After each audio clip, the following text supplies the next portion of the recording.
Assalamualaikum warahmatullahi wabarakatuh.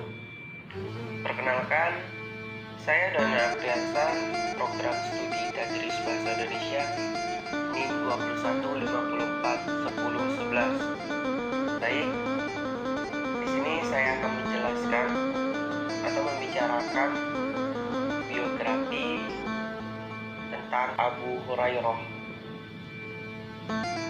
Abu Hurairah dilahirkan pada tahun 19 sebelum Hijriah. Nama beliau sebelum memeluk Islam tidaklah diketahui dengan jelas, tetapi pendapat yang masyhur adalah Abdul Syam. Sedangkan nama Islamnya yaitu Abdul Rahman. Beliau berasal dari kabilah Al-Dusi di Yaman. Beliau memeluk Islam pada tahun ke-7 Hijriah ketika Rasulullah berangkat menuju Khaybar. Ketika itu, ibunya belum menerima Islam, bahkan menghina Rasulullah. Abu Hurairah menemui Rasulullah meminta beliau berdoa agar ibunya masuk Islam. Kemudian Abu Hurairah kembali menemui ibunya lalu mengajaknya masuk Islam. Ternyata ibunya telah berubah pikiran dan bersedia masuk Islam setelah pulang dari perang Khaybar. Rasulullah ingin memperluas Masjid Nabawi ke arah barat dengan menambah ruang sebanyak 3 tiang lagi. Ketika Rasulullah mengangkat batu untuk pondasi tiang, Abu Hurairah langsung meminta agar beliau menyerahkan batu tersebut. Tetapi Rasulullah menolak dan berkata, "Tiada kehidupan sebenarnya melainkan kehidupan akhirat." Abu Hurairah sangat mencintai Rasulullah, sehingga siapapun yang Rasulullah cintai, maka ia pun ikut mencintainya. Misalnya, Abu Hurairah suka mencium Hasan dan Husain. Karena beliau melihat Rasulullah suka mencium kedua cucunya, beliau diberi gelar dengan nama Abu Hurairah karena kegemarannya bermain dengan anak kucing.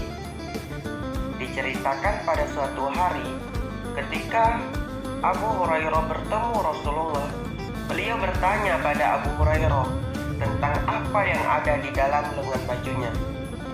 Lalu Abu Hurairah memperlihatkan bahwa di dalam lengan bajunya ada seekor anak kucing. Setelah itu beliau diberi gelar oleh Rasulullah dengan nama Abu Hurairah. Dan semenjak itu, beliau lebih suka dipanggil nama gelar tersebut. Abu Hurairah pindah ke Madinah untuk bekerja. Di sana beliau bekerja sebagai pekerja kasar atau kita lebih sering disebut dengan buruh. Beliau sering mengikatkan batu di perutnya untuk menahan rasa lapar. Diceritakan bahwa beliau berbaring menghampar di mimbar masjid sehingga orang-orang menyangka beliau sudah tidak waras lagi. Ketika Rasulullah mendengar kabar tersebut, beliau langsung menemui Abu Hurairah dengan menjelaskan kepada orang-orang bahwa Abu Hurairah berbuat seperti itu karena lapar. Lalu Rasulullah memberinya makanan. Abu Hurairah adalah sahabat yang sangat dekat dengan Rasulullah. Beliau dikenal sebagai salah satu ahli syufa, yaitu orang-orang miskin atau sedang menuntut ilmu yang tinggal di halaman masjid. Pada suatu hari, beliau duduk di pinggir jalan, di mana orang-orang berlalu lalang. Waktu itu beliau melihat Abu Bakar berjalan, lalu beliau meminta agar dibacakan satu ayat Al-Quran. Saya bertanya begitu supaya beliau mengajakku ikut dengannya dan memberikan pekerjaan, kata Abu Hurairah. Akan tetapi Abu Bakar hanya membacakan ayat Al-Quran lalu kemudian pergi. Lalu beliau melihat Umar bin Khattab dan berkata, "Tolong ajari saya ayat Al-Quran." Abu Hurairah kecewa lagi karena Umar melakukan hal yang sama dengan yang dia lakukan oleh Abu Bakar. Tak lama kemudian datanglah Rasulullah Nabi tersenyum. Abu Hurairah berkata dalam hatinya, beliau tahu apa isi hati saya dengan tepat. Beliau bisa membaca raut muka saya dengan tepat. Nabi memanggil, "Ya Aba Hurairah." Abu Hurairah menjawab, "La baik, ya Rasulullah." Lalu Rasulullah berkata, "Ikutlah aku." Beliau mengajaknya ke rumahnya.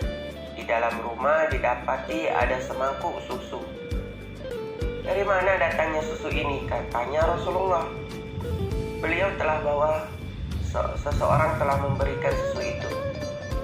Rasulullah memanggil, "Ya Aba Hurairah." Abu Hurairah pun menjawab, "La baik, ya Rasulullah." "Tolong panggilkan ahli sufa," kata Rasulullah. Abu Abdillah Muhammad bin Ismail al-Bukhari atau lebih dikenal Imam Bukhari adalah ahli hadis yang termasyhur di antara para ahli hadis sejak dulu hingga kini bersama dengan Imam Muslim, Abu Daud, Tirmizi, An-Nasai dan Ibnu Majah.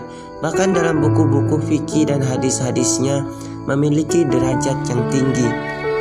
Nama lengkap beliau adalah Abu Abdillah Muhammad bin Ismail bin Ibrahim bin Al-Muzhirab bin Bardijbah. Beliau adalah seorang ulama hadis yang sangat masyhur. Kelahiran Bukhari di suatu kota di Uzbekistan. Sejak berumur kurang lebih 10 tahun sudah mempunyai perhatian dalam ilmu hadis, bahkan sudah mempunyai hafalan hadis yang tidak sedikit jumlahnya. Adapun karya-karya beliau banyak sekali, di antaranya pertama Jami'us Sahih, yakni kumpulan hadis-hadis sahih yang beliau persiapkan selama 16 tahun lamanya. Yang kedua Qadlayas Sahabah wa Tabi'in. Yang ketiga At-Tahriqul Habir. Yang keempat At-Tahriqul Awsati. Yang kelima Al-Adabul Munfarid. Yang keenam Birrul Walidain. Terima kasih. Assalamualaikum warahmatullahi wabarakatuh.